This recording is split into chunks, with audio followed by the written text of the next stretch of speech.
And welcome to Houston Life. I'm Jennifer Broom. And I'm Derek Shore. Don't you love that music? La, Does la. dating feel like work to you? It's the same routine. You meet someone, you get to know them, you go out on a date, it's so great, and then you never see that person again.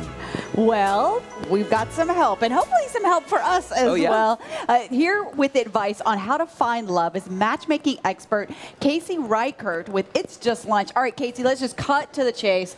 What are we doing wrong here in H-Town? Well, thank you for having me on the show. I'm so excited to be here. It's tough dating in Houston. It's in the top 5 largest metropolitan in the United States. It's very spread out. And the older you get, the smaller your group of friends get. So you tend to stick around your house, you go to the same places, and it's tough. You eventually feel like you're dating the same people over and over again. It is, I mean, on one hand, living in a big city, you have a large sea of fish to choose from, but it also means that people can sort of feel overwhelmed or lost in the shuffle, yeah? Is that Yes. common? Do you hear that a lot? It's very common. A lot of my clients tell me that they feel like they're almost so well-rounded that when they're planning activities, they're trying to plan on, well, where are the singles going to be, but also where do I want to go? You know, with their friends and when they're planning things to go out. It's also finding that time, too, because I mean, I don't want to waste my time just dating person after person after person. Exactly. You know, Mr. Right needs to just walk into the door. Yeah. That's what I hear actually a lot is they don't, my clients don't want to waste their time dating just for the sake of dating. You know, they want to go out on good quality dates where your personalities are a match. So at It's Just Lunch, we interview everyone, get to know your personality, and we match you based on your lifestyle, your hobbies, your interests, and what you're truly looking for in a partner. That's kind of nice. So it's sort of like, you know, eliminating some of the guesswork, hoping you get a better rate of return. But listen, not only are we chatting with our matchmaking expert here, Casey, we're also going to tap the minds of some local singles, right? Let's do it. Yeah, so let's bring them out. Our first one is Spencer Scott, single number 1. Spencer is 27 years old, folks. He's got no kids, likes to shop. He likes to box, and he also works out. We can tell you work out, Spencer. Have a seat, mister. Welcome to Houston Life. Our single number 2, we have Sherry Hildreth. She is 38 years old, 2 kids, enjoys working out and lifting weights. Oh my gosh. Absolutely gorgeous. Absolutely gorgeous. Yeah. And the saxophone music, very nice. Go ahead and have a seat there. Now, single number 3 is Irvin Randall. He is 54 years old. Oh, very stylish, Very as you can see. stylish. He's a father of 2. Favorite hobby is swimming, and his life's motto is, the sky's the limit, so shoot for the stars. Hi, Irvin. Have a seat. And there. our single number 4 is Chow Nguyen. She is 43 years old, mother of 2 little girls, loves to travel. She's a recovering workout junkie, loves Oprah, very outgoing as well. Chow, thanks for coming in and joining us. Oh my gosh. So all of this cheesy music aside, we are about to have a serious discussion about dating. Now, each of you all come from different walks of life, but there are probably some common threads that we all experience here in Houston. So I just want to throw it out there. What do you guys find most difficult about dating or trying to date in Houston? Time. I think that a lot of us have very busy lives. I'm a single Very. mother of 2. And so between a career and kids and my friends and my family, it's really about time. Squeezing in that time for lunch or dinner or coffee. Definitely. I would personally, I'd say primarily commitment. Commitment is definitely somewhat of an issue for me. Wait, commitment on your part or on the other part? My end. On your My end. end. Well, so what do you think it is that would allow you to commit or convince you that committing is worth it? You know, I think it's just going to take some time. I'm just not ready. I'm at this stage in my life, I'm primarily focusing on myself and taking time for myself and for my career and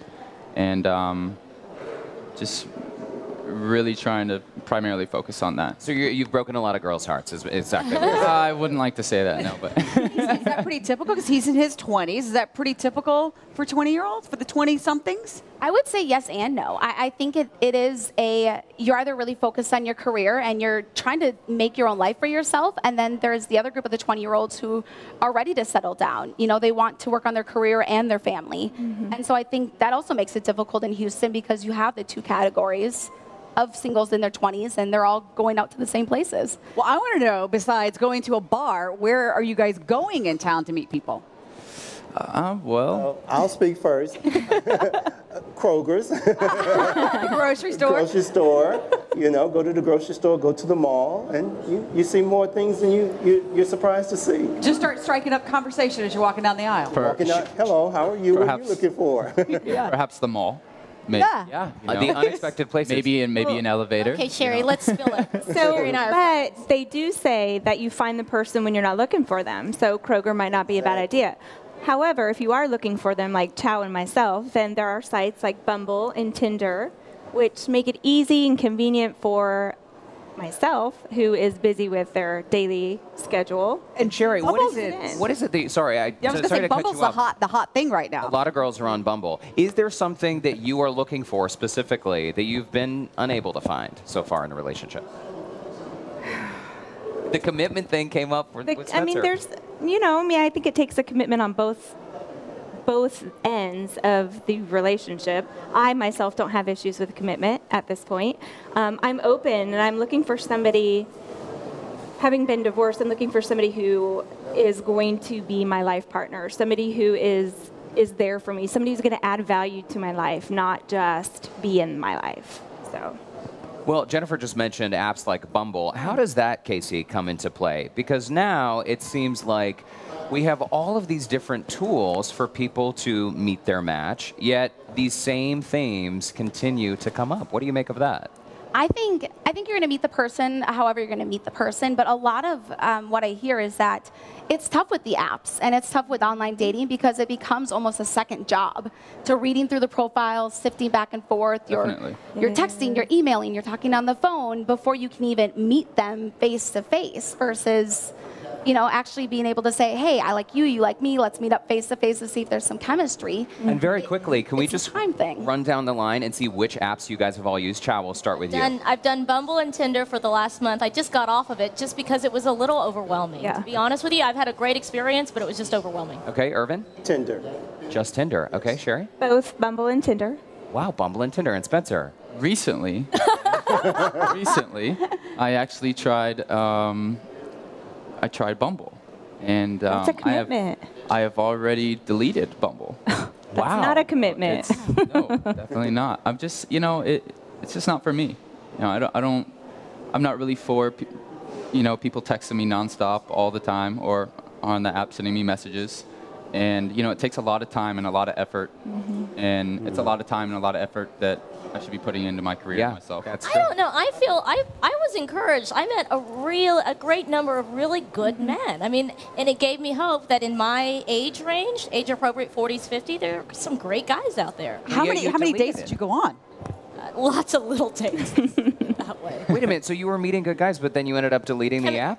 Yeah, chemistry. I think chemistry, and I was a little overwhelmed. I'm working a lot, and I've got the kids and all that stuff. So, but having said that, it was a positive experience, and maybe I'll explore it in the future. Oh, everyone's just looking for love, right? Yeah, wanna be loved. everybody's just like me, just wants that person to fall from the sky right in front of you. But do you think, Casey, part of what's going on here, are we setting our standards too high? Because I'm very much of the school of thought that if I'm going to dinner with someone and there's not long-term marriage potential, I probably will not pursue it any further. I don't think that the standards are too high. I think you have to trust your gut and your intuition to know when the chemistry is there. There are cases, though, that I have with some of my clients that they go out on second, third, fourth, fifth dates, and they fall as the date's going on with the personality and with the looks, because we're human. We have to have both. But I think having your standards high and trusting your gut is a good thing, because then you're not wasting your time, you're not wasting their time, if you already know it's not going to be a good match. So Spencer, you've already said you're not looking for marriage at this point. What about the rest of you? Really not. I'm looking for partnership. I'm not Yeah. certain that marriage is in my near future. I mean, in your 40s, your thoughts about marriage and how you view marriage is a little different. So I'm just open to a good partnership.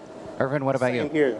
No marriage for me. I've been there, done that. It was okay. I enjoyed the moments of it, but I just want to live and be happy. Wow. And Sherry, that's... I'm open. I'm definitely open to it. I'm not looking for a marriage, but it's a possibility. It's really interesting to see how things are changing, because the marriage statistics, it does show that people are getting married less often these days. Not just younger people, but I guess all of us. Listen, this conversation will continue, and we're going to have much more about how to date in the Bayou City. Stay right there.